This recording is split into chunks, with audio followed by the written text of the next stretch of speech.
Happy birthday!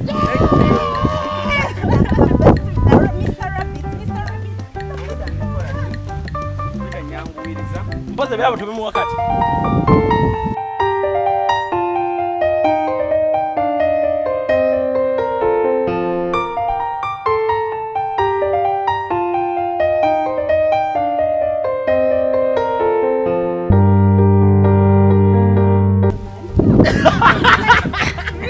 He likes flowers, and I know. I am a good friend who knows what my friends want. Choka Farmer Duke.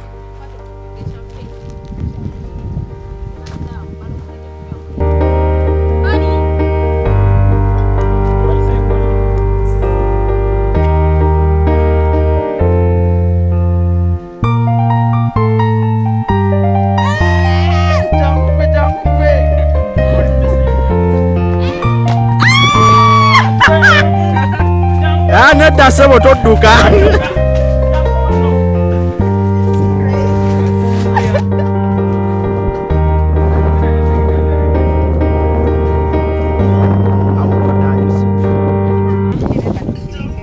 Miaka jireke. Eh? How old am I? 1 year old. Hey. Hey, yakazali. Nze buchanu pasa Tracy. Nenzira buto. Kati mbala buto. Katwaka mano mwaka. Kusanze mu nimiro. Mwana tumusanze mu nimiro. Famu. Ate lwaki omukyawa? Yakubidde simu. Nga neebuuzisa nnyini.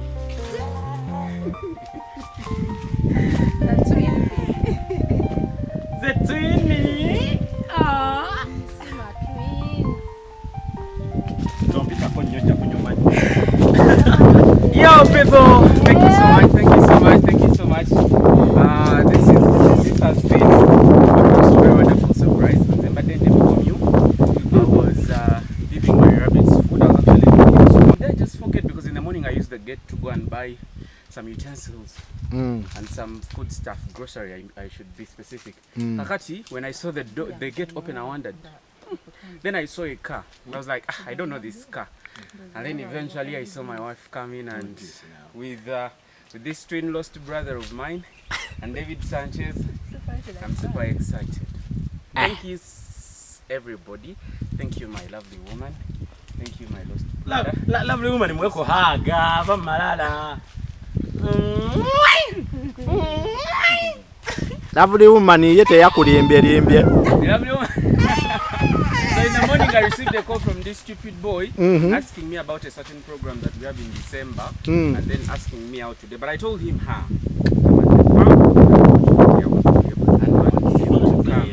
so I'll call you in the evening when I return to Kampala and boom. I don't know how they got in touch with my lady.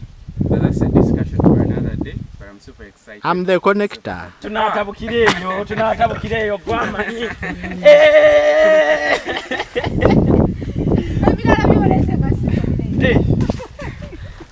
Niyo badde mu nimero ne tetulaba kisoto kyonna.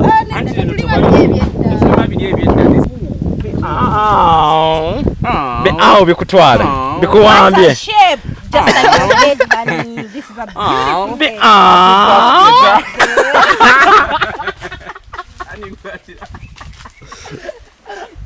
Start muli bia.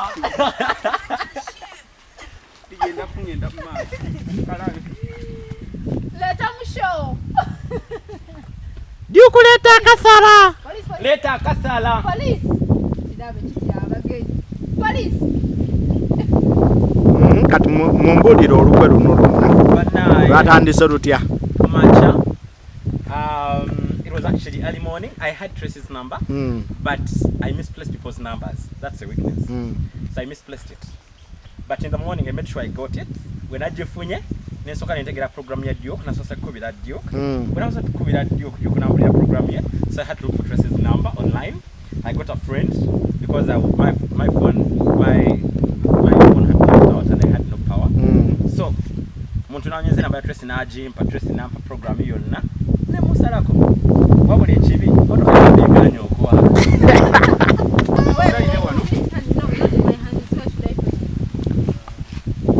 Kukuluba lusewa wano. Kansembeze. Asembeze wano. Kansembeze. Itoke katusalire wano. Awazimali jako. Village setting.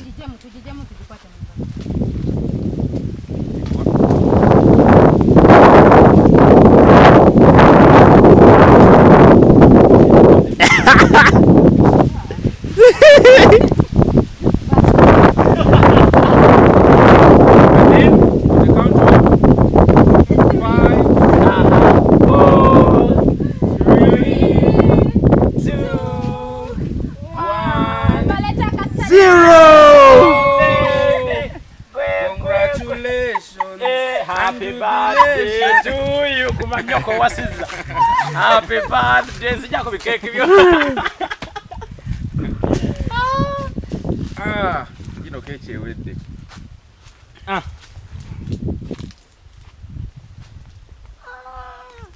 Sabas.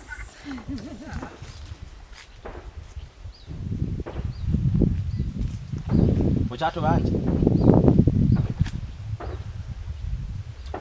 Manyoko jikwate mu ngalo. Nedda. Ekyo kinene. Jikwate mu ngalo. Jikwate mu ngalo.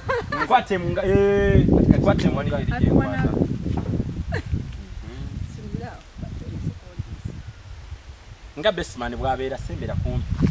Ino kubanga. Kozi nyimirire eno.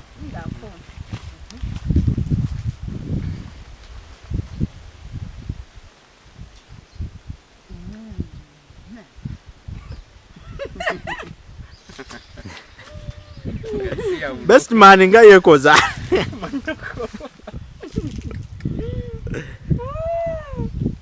Naye banayi. Presi jango sinapinge kano. Tunule eno. Omusana kuliko kuli wano. Jango laito mulungi ali eno.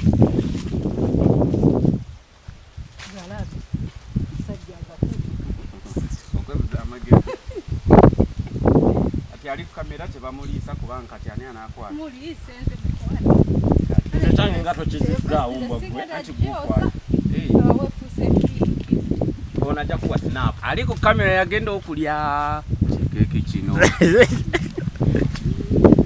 Daudi Sanchez. Oh. Thank you guys. Cut the cake at the farm.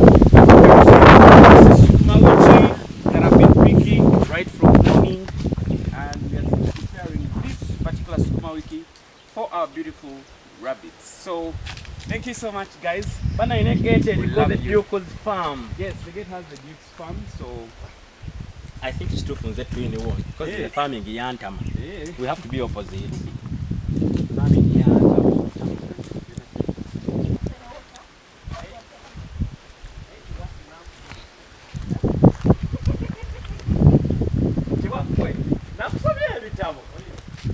I knew you couldn't think about it. Yo, welcome Sanchez. This is the and this is the rabbitary house. So rabbit house.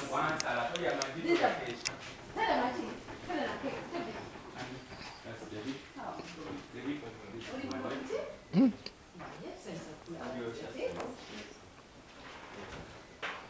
So guys, we've been preparing the food, the Sukuma wiki that you saw for these our beautiful friends, the rabbits, the bunnies.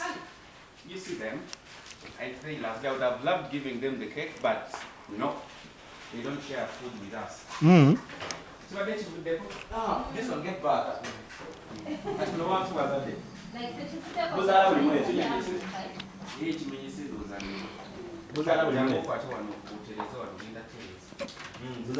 It's true.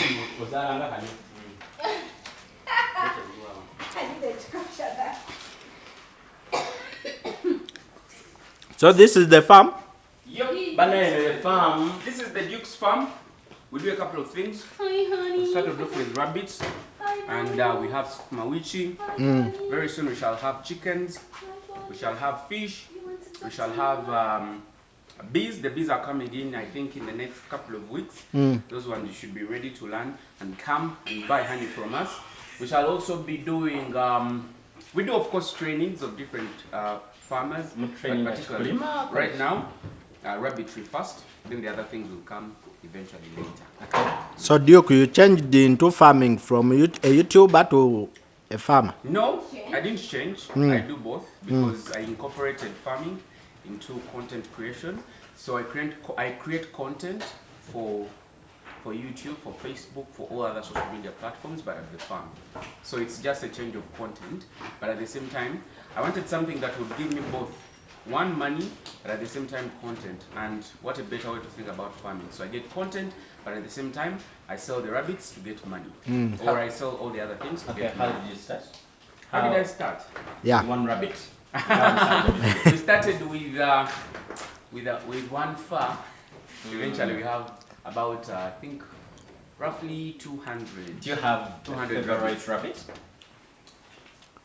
Yes, I had. Bunnies are my I favorite. did. All I did young have, but rabbits. I gave it out unfortunately. So the ones I have are equally my favorite because one thing you should always know that farming should involve passion. If you do not have passion for something, please don't do it. Even if there is money, you may not get the money eventually. So it's good that when you want to start something, you need to have passion for it. With agriculture, with timber, with construction, whether being a journalist, the first thing that should drive you is passion and not money, because the money sometimes may not come because we've taken like 3 or 4 months without actually doing as huge sales as such. So the sales that we make are on a small scale, but eventually after like 3 or 4 more months, we shall be having a ready or steady supply of rabbits, so we shall be getting much more. Without an inclusion of Duke being a farmer and being a journalist, describe Duke. Duke is a very honest person, very loving, married to one wife, that is Pansy, a loving father, an MP to be. Hey, MP? MP to be. Akabonero. Akabonero manvuuli. Ambulera. Wow. Ebulambuuli. Tujja. Aliyo yenna weetegeke bwesibe ebbiri kubanga kino ekintu kati tugenda kizza eri abaana abato abasobola okukola, abaana abato abali very dedicated to serving the community. Kubanga bw'otunuulira ebulambuuli ebintu bingi ebibulamu, ekisookerwako amalwaliro tetulina, ekyokubiri amasomero gali very poor newankubadde nti gye gali gayuse naye ng'abaana tebakyasoma. Bw'otunuulira emirimu tebalina mirimu, they do not have different places where people can get employed. So wesanga nti abasinga obungi bali mu bulimi naye ate balima okulima kwabwe kwa rudimentary, nti bakozesa rudimentary tools. So kati bwe munnondo oba bwe mpitamu nga MP, kyenjagala okukola kwe kulaba nti ndeetawo enkulaakulanya mu kitundu kyaffe, ndabike nga mbalobingira different mechanizations, like you'd sell tractors, new modern ways of farming. Njagala kuteekawo essomero nga liri private ate nga lya bwereere, kyenkola abazadde basasulayo kasente katono naye ng'abaana bwe bafuna what we call quality education just to sustain the school. Ekyokusatu, njagala kuleetawo projects kati gamba ng'obumyu bwonna bugenda kubeera ebulambuuli, different young people but also older persons bonna ngenda batraininga balabike nga bakola batya bayiga okulunda obumyu nabo kibasobozese okuba nti batunda nabo bafune ebulambuuli taata tebogera Luganda. Anti kakati tubuuzeko bubuuza mu lweyo bamaini bababa mwasibire mutiena mwajinyala mwesizana omulambuuli Denis Mukyala ndikweza mupere ddala kalulu mumujere mawose. You thought I don't know. What story is embaga? Embaga ejja anytime. Best man sentence service and enzirya. It should have happened a couple of months back, but for some reasons COVID came in, but also my father-in-law was not around, and for me, and he's not around still, so I didn't want to hold anything like that, something special for my wife when our father is not around. So that's another reason. Machana kugambye taatawo ate yaŋŋambye namugambye nti taata wa mukyala wange yali taliwo, just so to make the difference, because if I'd said my father was not around, he would think my actual father is not around. So I needed to clarify on that, but I told him in not a very long time. Embaga Rema yatusuubiza embaga kakati obuzibu bwa Rema okimanyi? Obuzibu bwa Rema buli buntu bumu.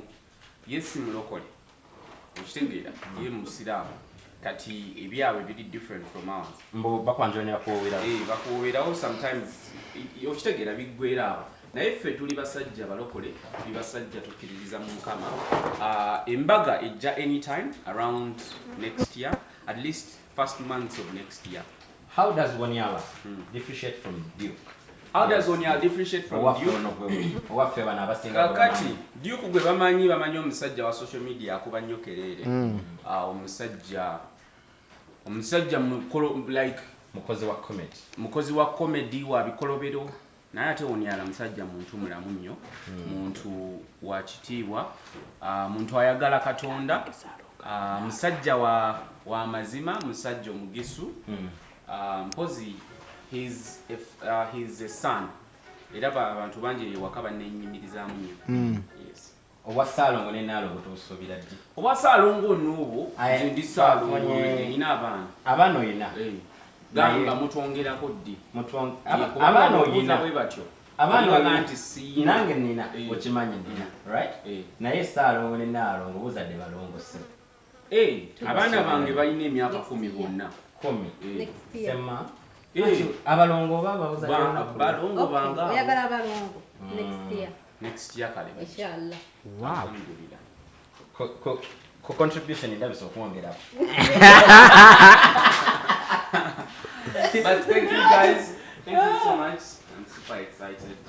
Tata, mama yabatuulira. How do you manage to get married to men? Two? Yes, you're married to Denis Mukyala and Denis Duke. Oh God, Scott Comeo. Let that Sorry, Manyi. Mukama wa blessing n'abalongo. Oyino sanyuka n'abakwata wamu. So it wasn't so hard. Banga bafaanana. So onoba munenemu. Onasimba obubuto. Naye ategedde question. Tagitegedde. Bakubuuzizza. How do you manage to get married to two people? Like to me, two personalities. I have two people in one. Denis and then there is Denis Duke. Yes. Denis Duke. Ansanyusa wembas. Denis Duke akusanyusa. Ansanyusa nnyo. Mukyala si musanyufu. No one.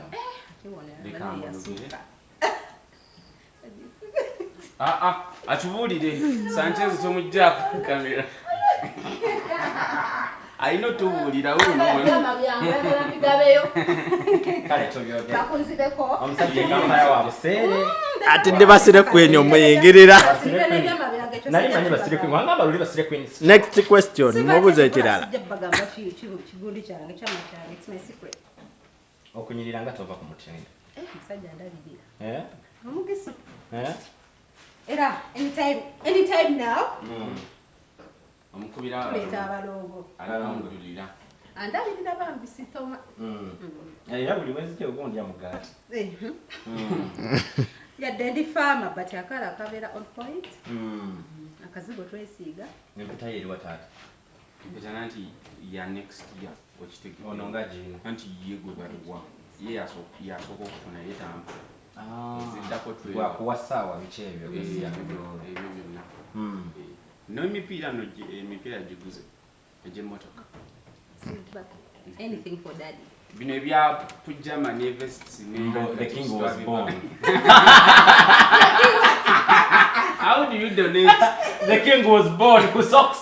No mutambala. I know.